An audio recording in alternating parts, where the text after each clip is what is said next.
Hello everyone, welcome to తిందాం రా. ఈరోజు మనం గుల్లగా ఎంతో రుచిగా ఉండే బెల్లం గవ్వలు ఎలా చేసుకోవాలో చూద్దామండి. స్టవ్ పెంచిన కడాయి పెట్టుకుని దాంట్లో ఓ 2-3 స్పూన్లు నెయ్యి వేసుకోవాలి. నెయ్యి వేడెక్కిన తర్వాత దాంట్లో కొంచెం నూనె వేసుకోవాలండి. సన్ఫ్లవర్ ఆయిల్ వేసుకుని బాగా వేడి చేసుకుంటున్నాను. ఇక్కడ నేను ఒక బౌల్ నిండుగా మైదా పిండి తీసుకున్నాను, ఒక బౌల్ నిండుగా గోధుమ పిండి తీసుకున్నాను, అలాగే ఒక అర బౌలు బొంబాయి రవ్వ తీసుకున్నాను, చిటికెడు సాల్ట్ తీసుకున్నాను. ఈ బెల్లం గవ్వలు చేసుకోవాలంటే మైదా పిండి గోధుమ పిండితోటి కలిపి చేసుకోవచ్చు, లేదా మొత్తం మైదా పిండి మొత్తం గోధుమ పిండితో కూడా చేసుకోవచ్చు. ఇక్కడైతే ఒక బౌల్ నిండుగా మైదా పిండి, ఒక బౌల్ నిండుగా గోధుమ పిండి తీసుకున్నాను.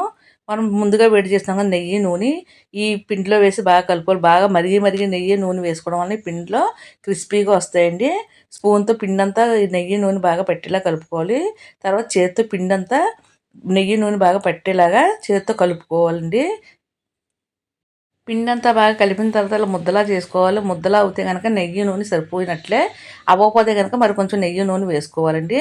కొంచెం కొంచెం వాటర్ పోసుకుని ఇలా ముద్దలా కలుపుకోవాలి.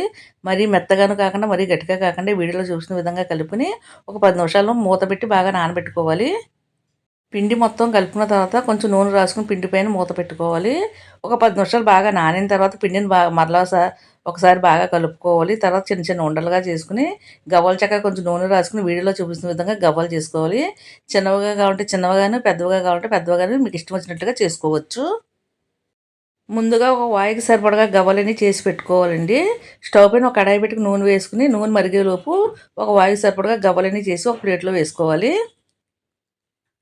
స్టవ్ పై నూనె పెట్టుకున్నాను, చక్కగా వేడెక్కిందండి. వేడెక్కిన తర్వాత గవ్వలు వేసుకోవాలి. గవ్వలను ఒకేసారి కాకుండా కొంచెం కొంచెం వేసి వేయించుకోవాలండి. వేసిన వెంటనే గవ్వలను కదపకూడదు. కొంచెం వేగిన తర్వాత రెండో వైపు తిప్పుకోవాలండి. మంచి గోల్డ్ కలర్ వచ్చే వరకు వేయించుకోవాలి. ఇలా వేగిన గవ్వలన్నీ ఒక స్ట్రైనర్లో తీసి పక్కన పెట్టుకోవాలి. మరలా రెండోసారి చేసుకున్న గవ్వలను కూడా వేసుకోవాలి.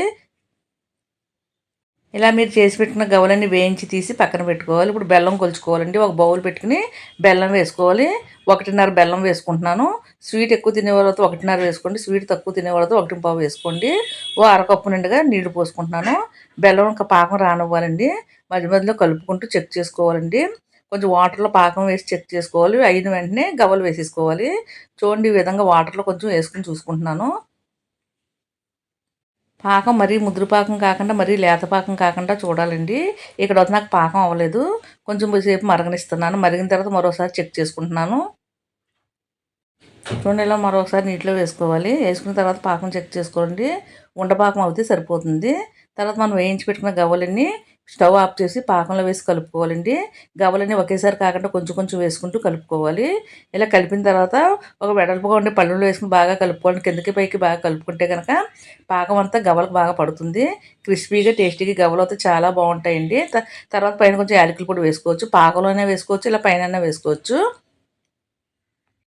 ఒక వెడల్పాటి పళ్ళెంలో వేసి బాగా చల్లారనివ్వాలండి. చల్లారిన తర్వాత ఒక డబ్బాలో వేసుకుని స్టోర్ చేసుకోవాలి. ఒక నెల రోజుల పైన నిల్వ ఉంటాయండి గవ్వలు. ఇక్కడ మైదా పిండి గోధుమ పిండి యాడ్ చేసి చేసుకున్నాం కాబట్టి చాలా రుచిగా వచ్చాయి. గుల్లగా కూడా ఉన్నాయి. చూసారు కదండి, నోట్లో వేసుకుంటే కరిగిపోయే బెల్లం గవ్వలు ఇలా చేత్తో నలిపితే కనుక చక్కగా నలిగిపోతున్నాయండి. ఇక్కడ మైదా పిండి గోధుమ పిండి యాడ్ చేయడం వల్ల చాలా రుచిగా వచ్చాయి. మీకు కావాలంటే మొత్తం మైదా పిండితో చేసుకోవచ్చు, లేదా మొత్తం గోధుమ పిండితో చేసుకోవచ్చు. ఇక్కడ వస్తున్నాయి 2 పిండిలు కలిపి చేశాను కాబట్టి చాలా క్రిస్పీగా టేస్టీగా వచ్చాయి. మీరు కూడా ఈ సెలవులకు పిల్లలకి చేసి పెట్టండి. ఒక నెల రోజుల పాటు స్నాక్స్ పెడతాకు ఉపయోగపడతాయి. అలానే ఈ వీడియో నచ్చినట్లయితే తప్పనిసరిగా లైక్ చేయండి, షేర్ చేయండి, సబ్స్క్రైబ్ చేయండి. Thank you. మా వీడియోస్ని మీరు తప్పనిసరిగా లైక్ చేయండి, షేర్ చేయండి, సబ్స్క్రైబ్ చేయండి, పక్కన బెల్ ఐకాన్ క్లిక్ చేయండి.